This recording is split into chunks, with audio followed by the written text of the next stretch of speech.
Quelque part dans la mer des Caraïbes, dans le sud-est de la République d'Haïti, au pied du massif de la Selle, une petite ville, Jacmel. En pile monde qu'on a dit, ah, c'est nègre qui sont dans bois Jacmel. On vient rancer là. On dit, bon, ma maintenant Jacmel pour essayer dans bois.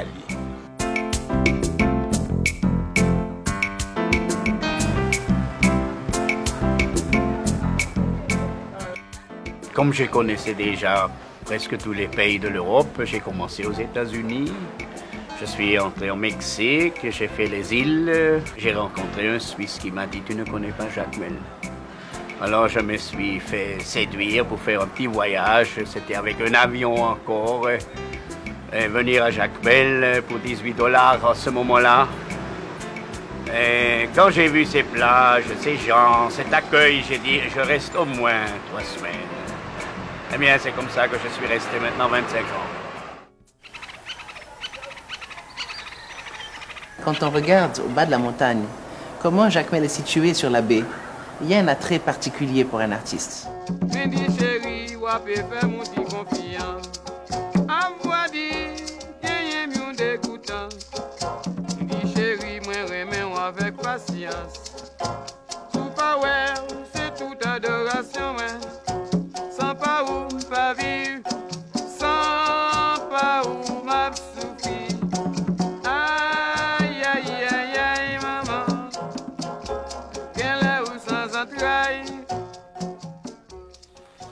Ville de troubadours et de poètes, ville des artisans, peintres, romanciers et intellectuels.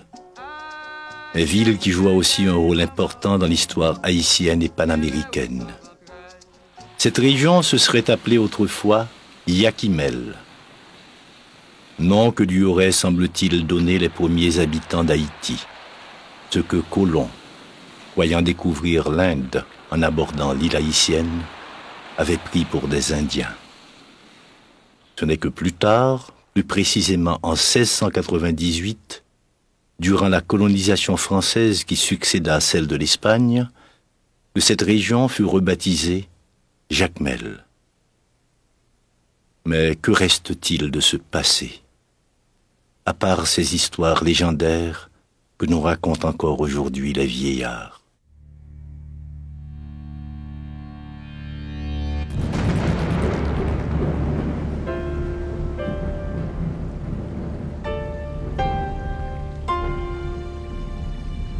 Il reste bien des monuments, telle la petite batterie qui surplombe la rade de Jacmel.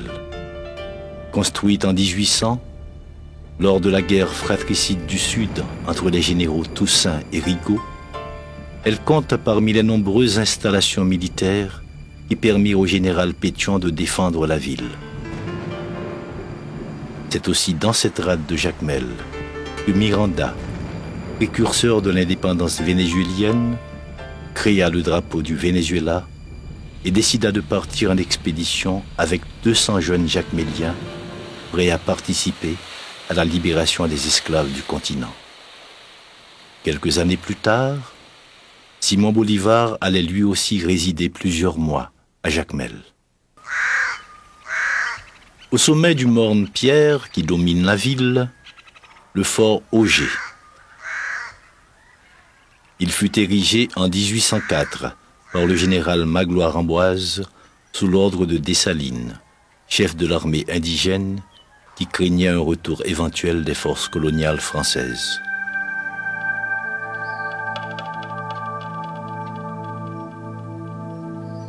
À l'abri de ce fort, les ombres du passé veillent encore, racontent les vieillards.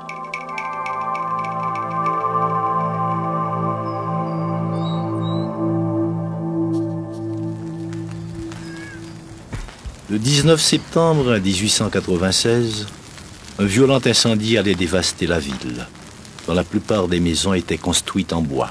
Au lendemain de cet incendie, on pouvait écrire « Ici fut Jacmel ». Il ne restait que quelques maisons normalement au bas de la ville, mais tout le Bel Air, tout le centre-ville a été complètement détruit. Le commerce jacmelien a été complètement ruiné.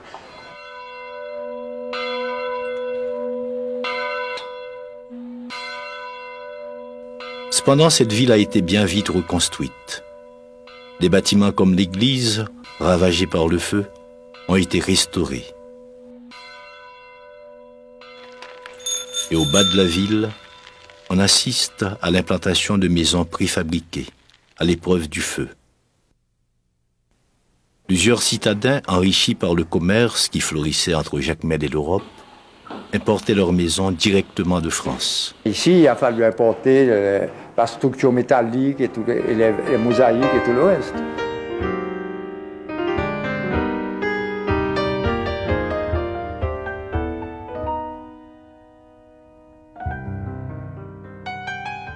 Nous travaillons à une expansion de Jacmel, à un plus grand développement de Jacmel. Et on veut empêcher que dans ce nouveau développement, n'est-ce pas, on ne brise pas. On essaie de garder ce caractère à Jacmel, pour que les maisons aient un style qui se rapproche un peu de ce genre.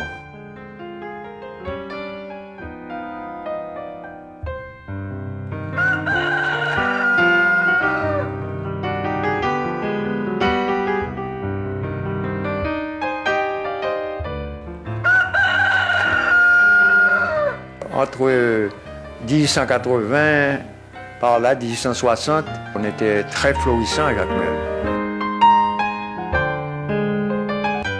Ils avaient vu ces maisons en Europe et ils avaient aimé ça, ils ont acheté, ils pouvaient le faire. Donc c'est ainsi qu'ils ont importé des maisons préfabriquées qu'ils ont montées ici.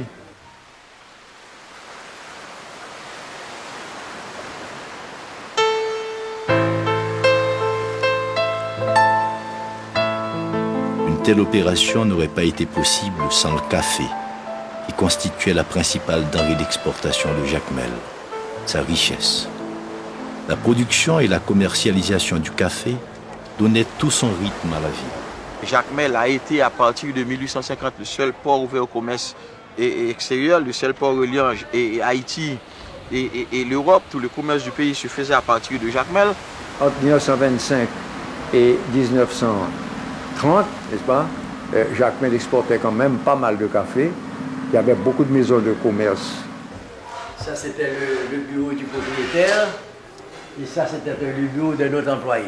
Il y a de l'autre côté, il y avait les peseurs qui se tenaient là-bas. Le chef de la salle de triage qui contrôlait les trieuses. Parce que le triage se faisait à la main. Voyez-vous? Mais autrefois, ce n'était pas seulement le café qu'on achetait ici. Il y avait d'autres denrées, il y avait l'écorce d'orange, les écorces d'orange en pelure, en cas ou en ruban, qu'on achetait directement du paysan, du spéculateur ou du paysan. Il y avait encore le safran qu'on appelle le turmérique, qu'on exportait beaucoup aussi. Et puis il y avait la cire d'abeille, qu'on achetait aussi parce qu'on faisait l'exportation sur grande échelle ici. En général à Jacmel, parce que les exportations étaient très variées dans la région. D'accord. Et puis il y avait des lignes de navigation qui desservaient. À cette époque-là, il y avait 7 lignes de navigation. Donc le commerce était assez florissant. Donc le samedi, il y avait beaucoup d'affluence ici. Le paysan venait directement vendre son café ici, ici au magasin. Donc il trouvait beaucoup plus d'avantages. Après une baisse de la production caféière due en grande partie au déboisement et aux fluctuations économiques, la région connaît aujourd'hui un nouvel essor. Des techniques modernes de traitement sont mises en place pour la production du fameux Ichanblo.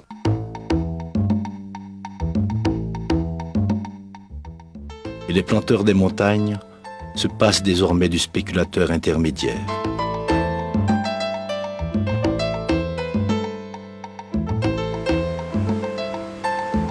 Le café séché continue néanmoins d'occuper une place importante dans l'économie de la région.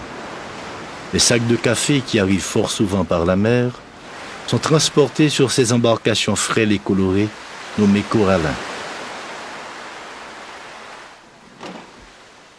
Ils sont ensuite acheminés chez des exportateurs groupés à la rue du commerce, tout près du bord de mer.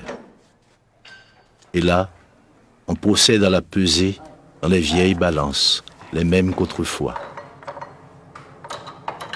Cohabitation têtue du passé et du présent, diraient ces vieillards. La plupart des gens qui viennent, je parle des étrangers, amis ou autres, découvrent Jacmel et la zone et sont complètement subjugués par cet endroit qui reste magique. On ne fait plus tellement de café, on ne fait plus tellement de coton, il n'y a plus tout ce qu'il y avait avant dans les années 1920, etc. Mais Jacmel a gardé tout ça, ça reste dans les murs, quoi. Ça reste, on le sent, comme s'il y avait encore des fantômes là, qui étaient là et qui sont présents tout le temps. C'est assez curieux comme endroit. C'est vraiment un endroit tout à fait particulier. Les Jacmeliens s'enorgueillissent de ne pas rejeter le passé. Enfants, jeunes et vieux se côtoient sur les lieux de travail. C'est aussi dans la région de Jacmel que l'on peut voir une forge antique dont le propriétaire est aujourd'hui centenaire, voisinée avec un atelier de soudure électrique.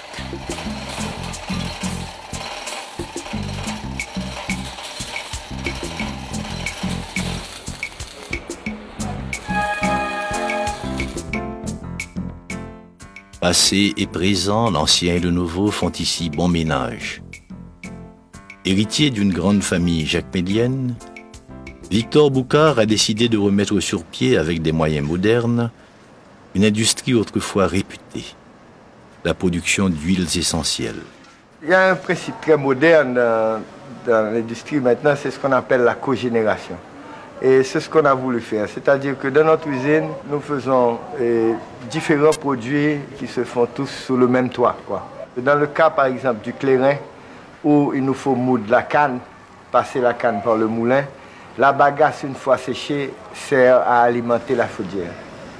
La chaudière qui nous donne la vapeur pour la distillation, on fait d'abord de l'électricité avec. Et c'est à la sortie de la turbine que nous prenons la vapeur maintenant pour les différentes distillations.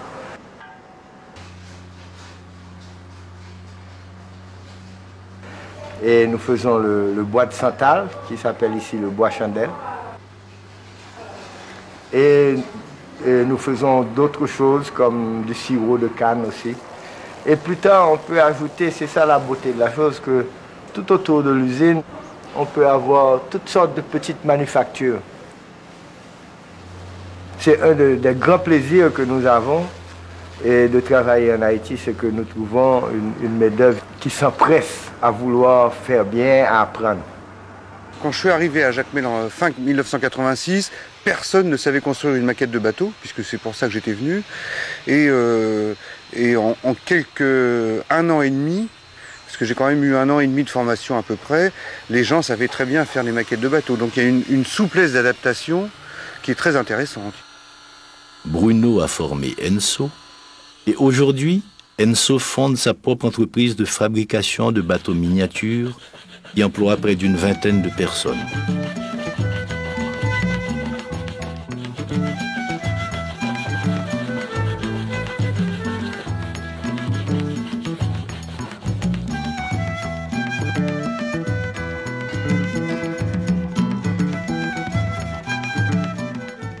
Les techniques apprises par les artisans se développent et s'enrichissent à la lumière de leur propre expérience et de leur imagination.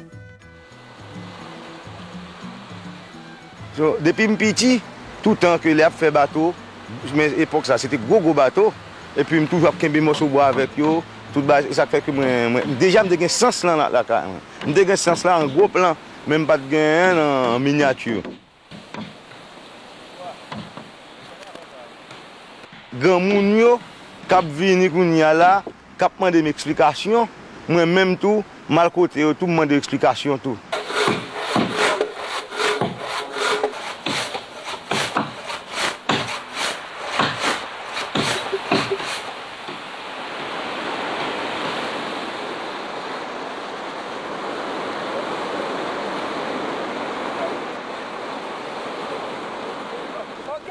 Ici, rien n'est négligé. Tout ce qui se trouve dans la nature peut être transformé en objet d'art.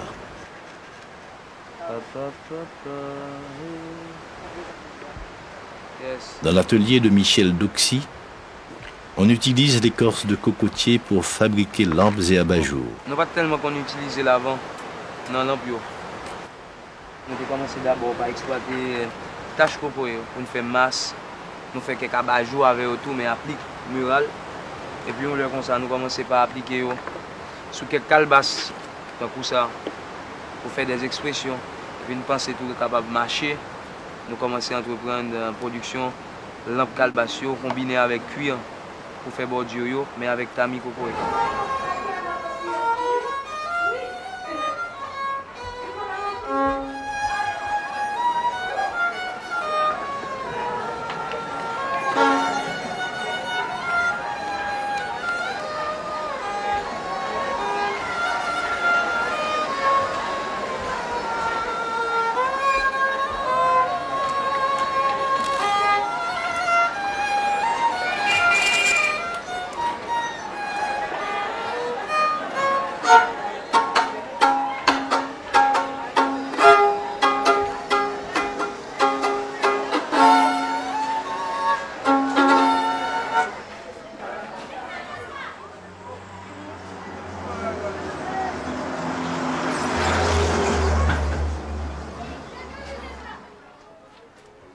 Rouler les cigares comme on le fait à Jacmel, ça ressemble beaucoup plus à des techniques comme à Cuba, comme en République dominicaine et dans beaucoup d'autres pays de l'Amérique latine où on fait des cigares. Mais je pense que c'est à Jacmel qu'ils ont vraiment commencé à le faire de façon plus professionnelle.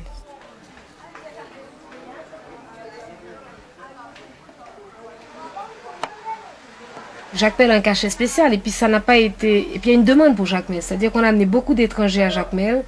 On a amené des étrangers un petit peu partout à travers le pays. Et quand ils ont vu Jacmel, ils ont vu la place, la grande place là où tu as la pension Alexandra, où tu as toute cette maison, toutes ces anciennes halles où on faisait du café. C'est-à-dire qu'ils ont senti qu'il y a quelque chose dans cette ville. Si on la remet en condition, on peut vraiment avoir une petite ville comme on les voyait autrefois dans la Caraïbe. C'est une ville qui a su préserver ses traditions. Le sorbet, communément appelé crème sobtier, se prépare encore aujourd'hui dans les rues. Jacmel est un vaste atelier. Les artisans sont partout. Et c'est de leurs mains que sortiront les masques du carnaval célébrés ici depuis des décennies.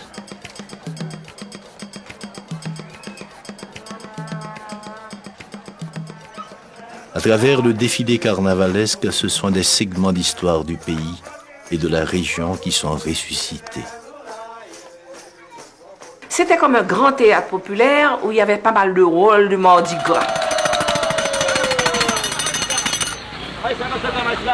Il faut que lumière soit faite, cette affaire-là. Le carnaval demeure l'une des plus vieilles traditions de Jacmel. Cette fête populaire, hautement célébrée chaque année à travers toute la ville, ne cesse d'attirer toutes sortes de visiteurs. Son originalité est due à la beauté et à la variété de ses masques, de ses costumes, de ses groupes musicaux qui gagnent les rues à pied.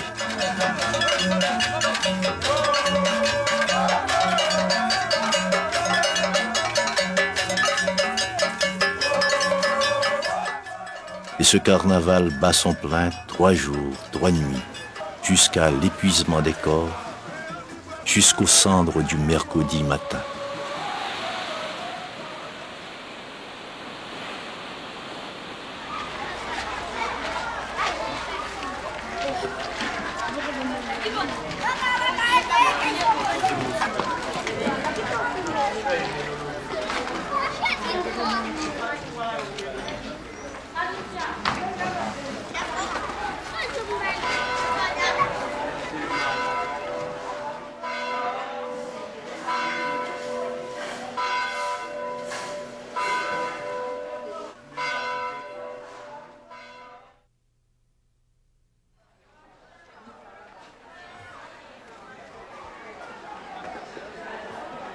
Au cœur de Jacmel se trouve le marché en fer, importé d'Europe en 1895, un atelier de Belgique.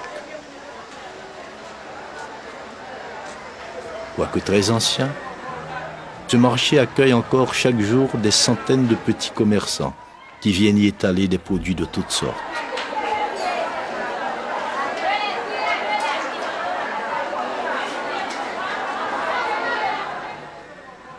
Ce marché nécessite, il est vrai, des travaux de réhabilitation, travaux qui devront tenir compte de l'architecture originale tout en évitant d'affecter ou de défigurer l'environnement, comme ce fut le cas pour cette maison où vécut Simon Bolivar et dont il ne reste, hélas, que cette plaque comme souvenir.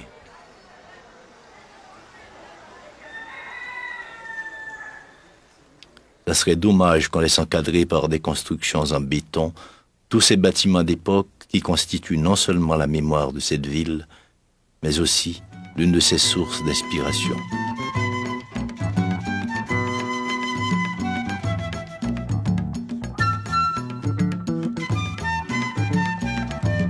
C'est ce cadre qui a séduit Ronald Meuse. Peintre et sculpteur d'avant-garde, Ronald s'est établi depuis 4 ans à Jacmel, ville qui répond mieux à son humeur et où il poursuit inlassablement sa quête de formes et de couleurs.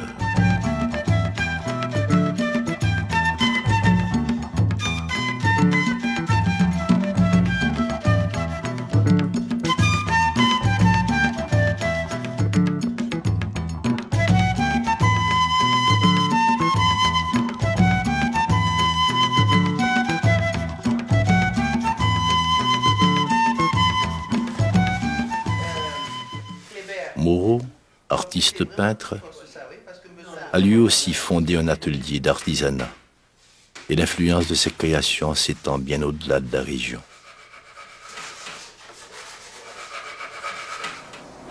Chaque 2 semaines, je crée quelque chose de nouveau. Parfois, je crée quelque chose qui est rapport avec l'ancien, donc j'améliore la gamme. Mais parfois, je sors complètement des gammes. J'ai commencé, c'est vrai, avec les perroquets. Après, ça nous avait introduit les fleurs. Les fleurs sont en grande demande maintenant. Nous avons introduit les fruits, les légumes. Ça marche très bien. Et maintenant, nous sommes en train de rentrer dans l'architecture haïtienne. Et j'ai fait une fenêtre, un miroir de fenêtre basé sur la fenêtre du manoir Alexandra. Ça a eu un succès extraordinaire. On a fait des petites fenêtres. Construit après l'incendie, le manoir Alexandra est l'une des plus vieilles maisons de la ville. Situé sur la place, il domine toute la baie. De l'orme Simonis, né, dit-on, à la fin du XIXe siècle, est peut-être, ou sans nul doute, plus vieux que le manoir Alexandra. Normalement, c'est eux-mêmes qui comme plus grand, qui vient dans Jacmel là. Mais qu'on y a qui? Non, pas plus vieux, non. Ouais. Ça plus vieux. Mourir. Mourir? Oui. Parmi les vieux monuments, il y a aussi l'ancienne usine hydroélectrique, construite par Adrien Boucard père. Cette usine a fonctionné jusqu'en 1976, date à laquelle elle fut remplacée par une usine d'État plus moderne. Cette dernière représente en fait la 3e de la région, puisqu'avant même l'usine Boucard, il y eut une première tentative d'électrification de la ville. C'est la première ville de la Caraïbe à bénéficier normalement de l'électricité le 24 décembre 1895 avec les premiers essais. Tout ça, c'est grâce à l'effort d'un député d'alors, Alcis Charmant.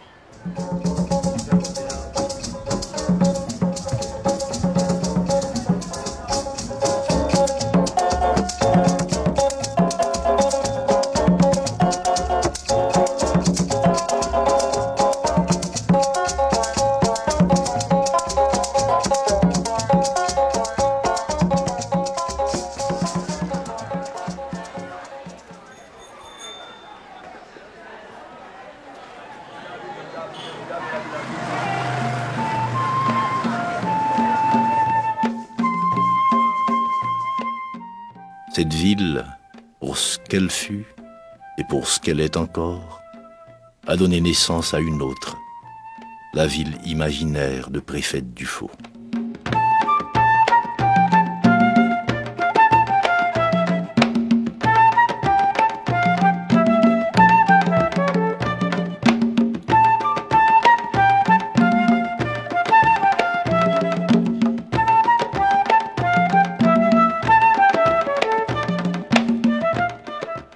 monter sur la montagne, la porte.